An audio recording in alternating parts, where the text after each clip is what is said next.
episode of Anudda Bajan is brought to you with the kind compliments of Intimate Hotels of Barbados.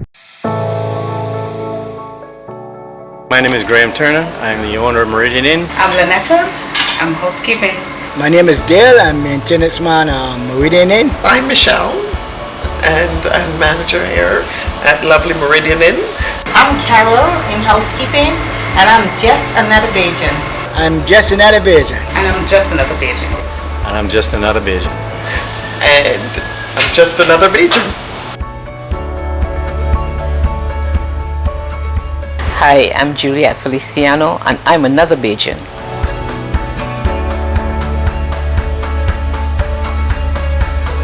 I believe that every problem, or what we perceive as problems, has a solution. Whether it is something to be achieved, something that you're not sure about, or something that may not be interesting to someone, may be interesting to somebody else.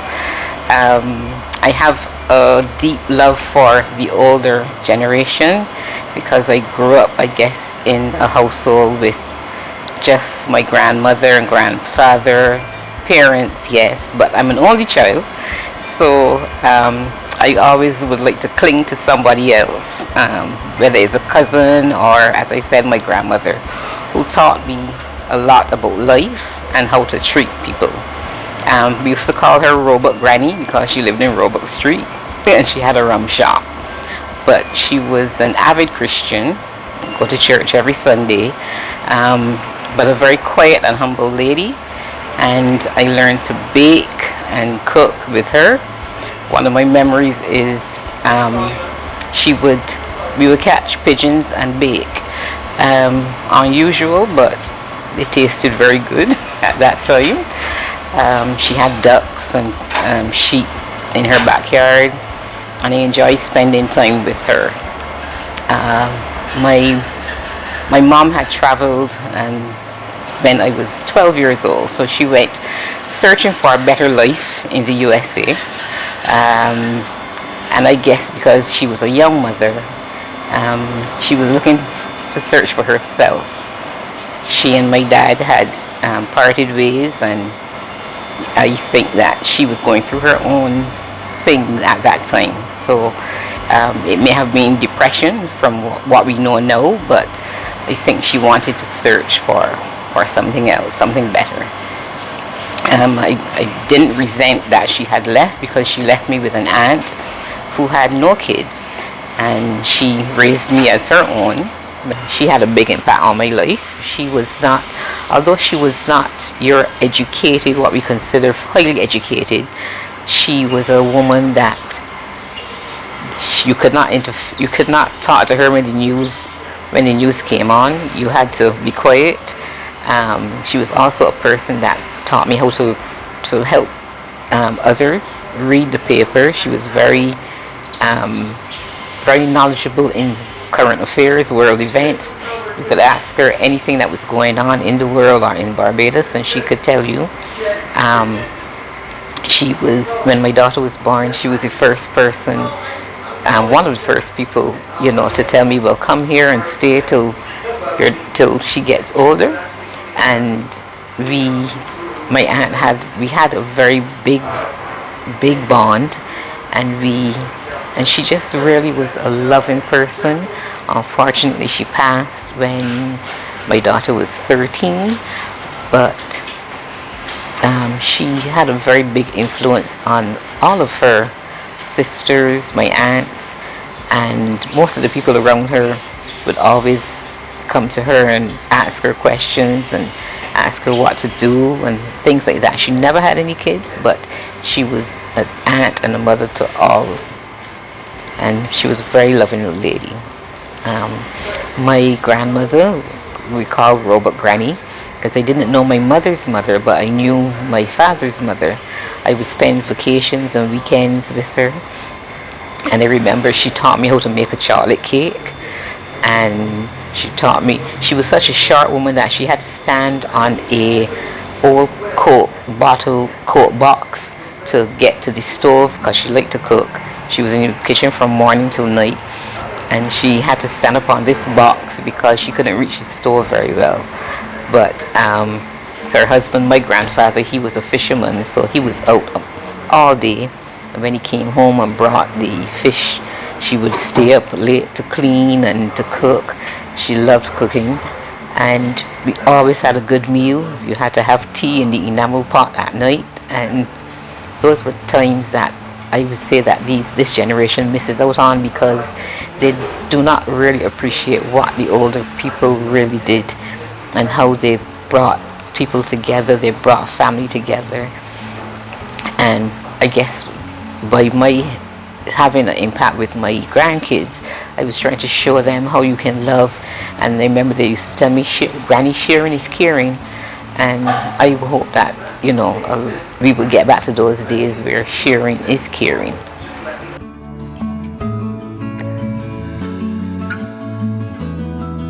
When I left primary school, I went to St. Gabriel's. At that time, St. Gabriel's had a secondary part. So I actually went to first form at St. Gabriel's School. That was the last year that they had a senior school. I remember we were above the library and above the office, so we couldn't keep noise. But we went to do gymnastics and things like that. I remember I was afraid of heights, so I didn't really like the gymnastics or playing on the monkey bars because I didn't like heights. But I made one of my closest friend and best friend to this day. That's where I met her, and she currently lives in the US. But we went through deaths, births. Her husband had passed. We went through that. I went to support her when he passed away, and so we still love one another up to this day. When St. Gabriel's closed, the secondary school, we went over to St. Ursula's. So that's where I did my secondary education, and she also went over too, so we were still there. And I learned a lot. I learned to swim at St. Ursula's. I learned, I refined my cooking. So sometimes I do a little mean cook up sometimes. So I remember I used to cook and give to others. And I think that my school taught us how to be humble, how to care, how to share. I was a girl guide, and I remember doing campouts and picnics and stuff like that. So I think I had a very good school life. We just respected our teachers. Things that you shouldn't do, you didn't do. Yes, there were some times that some of us would get into some little scrapes. One thing that I remember was one of the girls falling out of a window. She kind of broke her neck or her back, but she survived, and that was a really scary situation. Everything is not perfect, but I think we had a really good atmosphere at school, and we appreciated our teachers, whether they were your personal teacher or whether they were, just someone passing through. We were always taught respect, and that was one of the things I appreciated with that school, in that it was very respectful.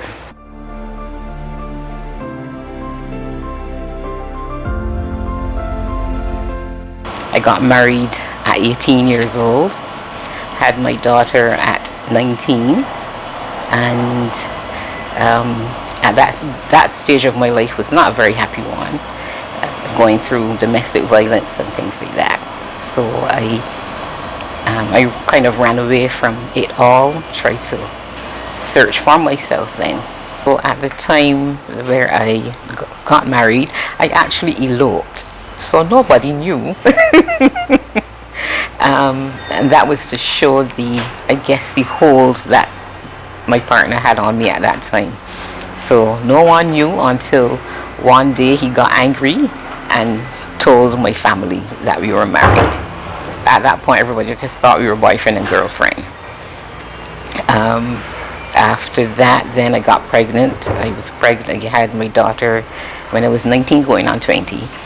And that was a darker side too, because I realized that he was very controlling. Didn't want the best for me. But I think that what he did reveal to me was that he didn't like that I was close to my family, because he didn't have that closeness with his. So I think that was, a mental condition. After that, then when I started to set the motion in for divorce, he took that as, I don't know, I don't want to, I'm not mad at him, meaning that I don't hate him, and I've forgiven him for the things that he's done, but he did try to kill me, I would say, at some point, because he told my father that my father and I are very close now, but he did mention that he wanted, he didn't want me to live anymore. So those were the bad times. As I said, came out of that, I left and came out of that, although there was one time that I did kind of go back. But he came at me and he said, he was sorry for what he'd done and whatever, but I realized that he wasn't really, it was just a mean of control at that time. But I thank him for my daughter and for showing me certain things, I guess. And as I said, he's not in my life and he wasn't in his child's life, but I'm not mad at that. I'm just grateful that I survived. So I tell anyone that is having a bad relationship, if someone is abusive to you, leave. I know there's some women that try to leave and can't. It's not easy because it's something mental that you have to get over that thinking in order to get away. Stop being the victim and be the survivor of that situation.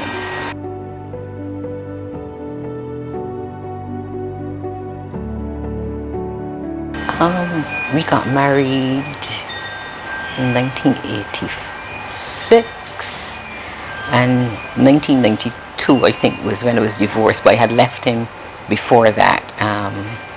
So I would say the marriage lasted like two and a half years that we were together as husband and wife, and then I couldn't take it anymore.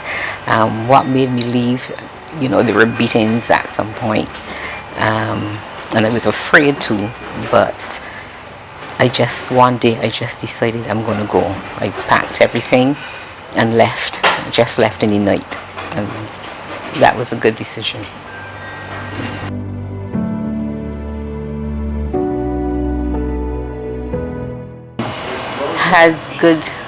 Had good memories of my working life when I started.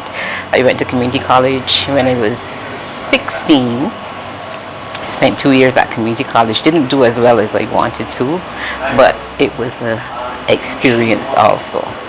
I started university, but it dropped out because it wasn't really working for me at that time, and going through things with my then husband and going through divorce after, like going through divorce and things like that. So I wasn't a very strong person emotionally. I tended to keep to myself and not associate much with people, but when I started to work, then I think I found a bit of happiness. My daughter was my pride and joy, and still is. She has 3 kids.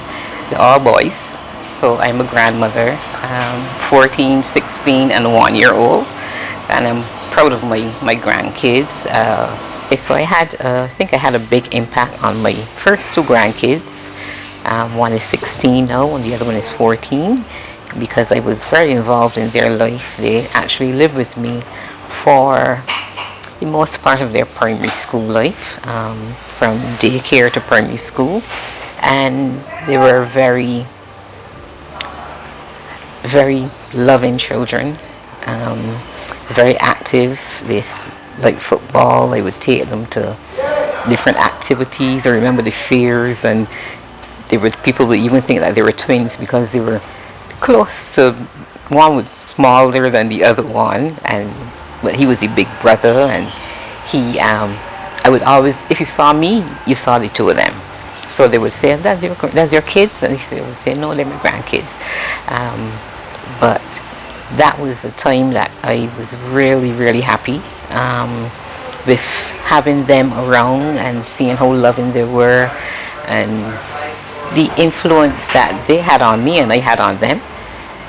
Would take them, they were good chess players at the time at primary school, and we would go to events, and I really enjoyed bonding with them. As I said, I have a girl, so it was a new experience having two boys to help raise. My dad helped me a lot with them, and I think that they had a nice, good upbringing. Challenges, yes, but they were, and they still are, and I would like them to be great individuals, but hopefully we'll keep praying and they would come through.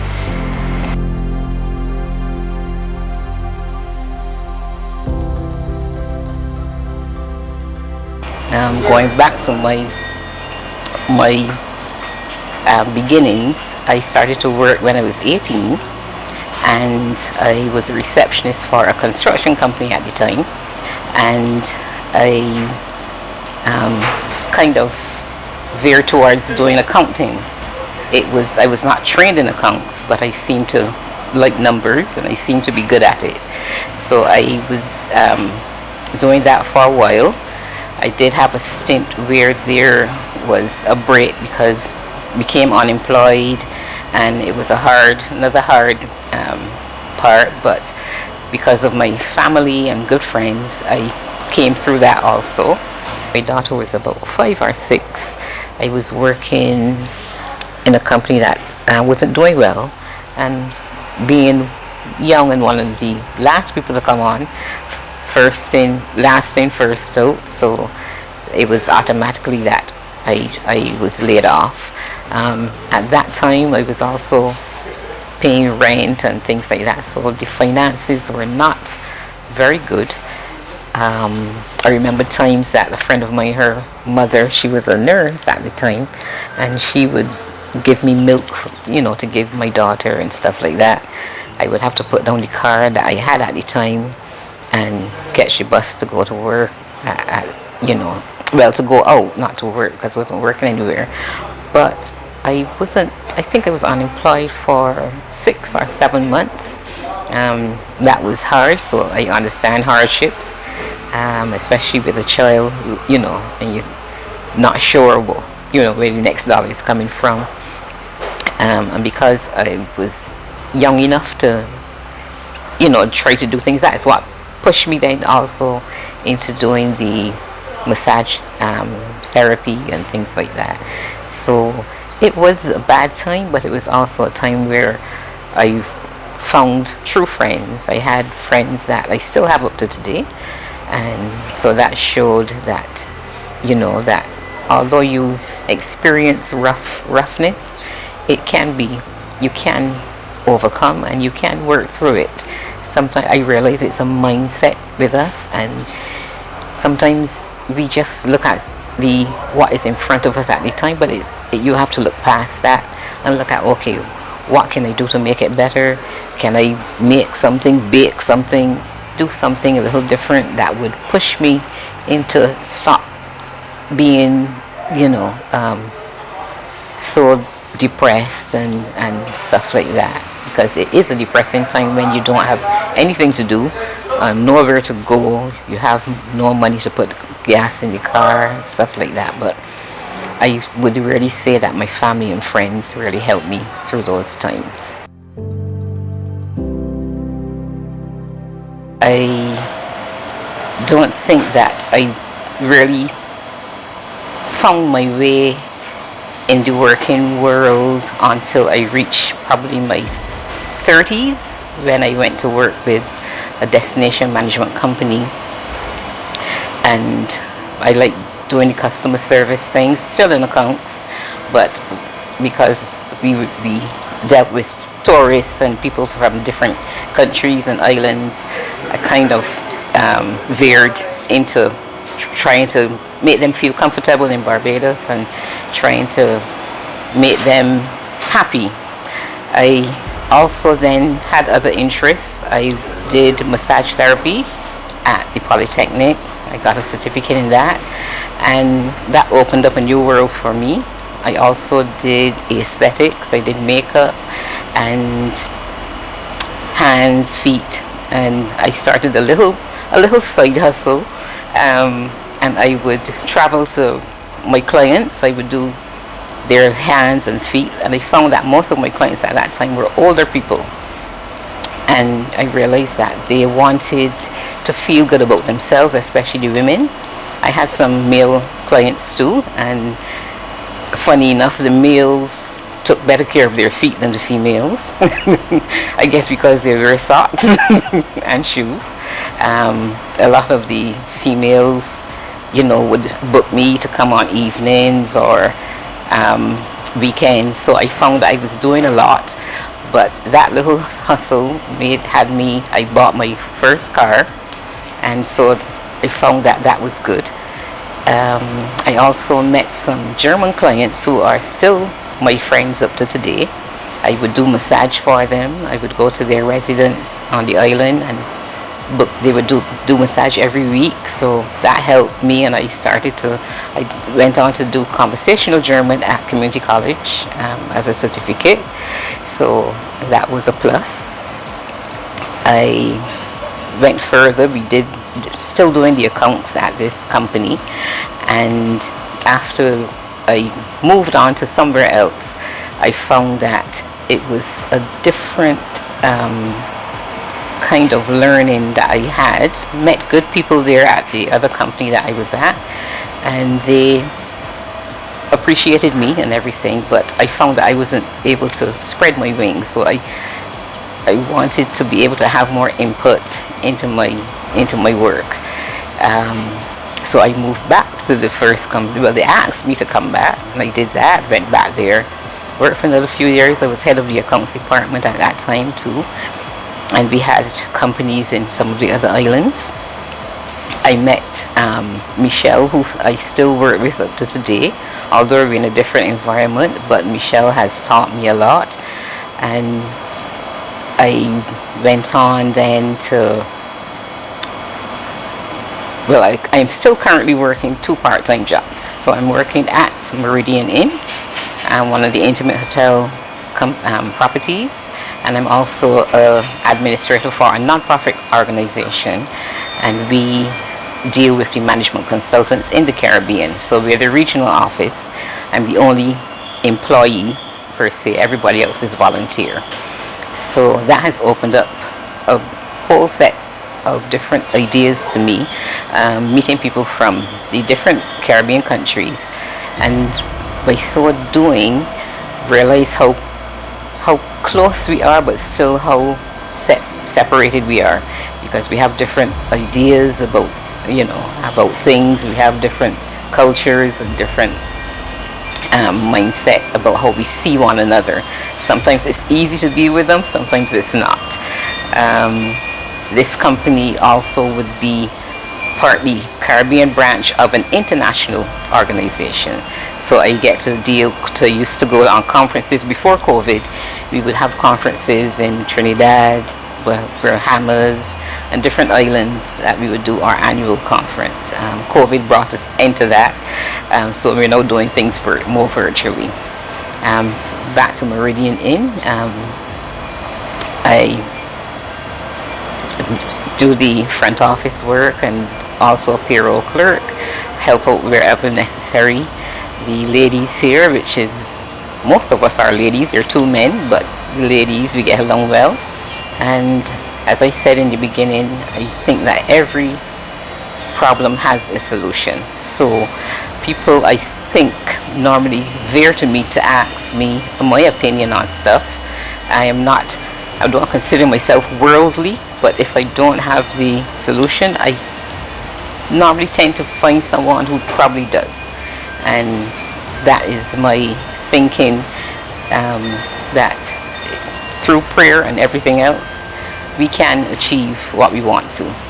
With the impact of COVID on where I work, we were a small quarantine hotel because they're not very big, only 17 rooms, but that was the time where you really saw people pull together.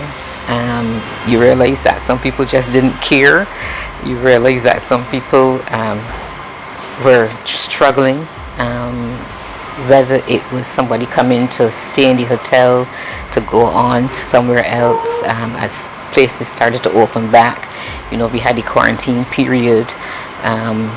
We worked harder in that time, trying to assist persons in getting to their testing, getting back the results. I remember some nights, you were worried that you wouldn't get, people out so that you can get other people in. And we had some challenges with some people who thought that they could leave the hotel because they wanted to go and buy a snack or get something. And although you try to explain to them, well, you're supposed to be quarantining and you're supposed to stay in your room or your balcony, and we will bring the stuff to you. You're not supposed to leave. We find that there were some that just didn't want to hear, and other people. I still have an older lady who I'm in contact with still, and she came and stayed. She was very pleasant. Tried to assist her, but she was a person that didn't ask for anything much, and just was very humble, and that showed, that although we are challenged, we can still impact someone's life. And I'm, grateful that she's here, still around, and she has been a lady that, that is a friend. So COVID has brought the good and the bad. Working again towards a university degree. I started and stopped again, but I've started again, and I'm trying to see, how far I can go with this. I'm doing a Bachelor of Science in Management, veering towards entrepreneurship. So we'll see how that goes in a few years. But I've been able to, I think, come to a point in my life where I think that I have settled. I know where I'm going. I've set my goals, and I'm aiming towards achieving those goals with friends, family, and my workmates. It's making it easier for me.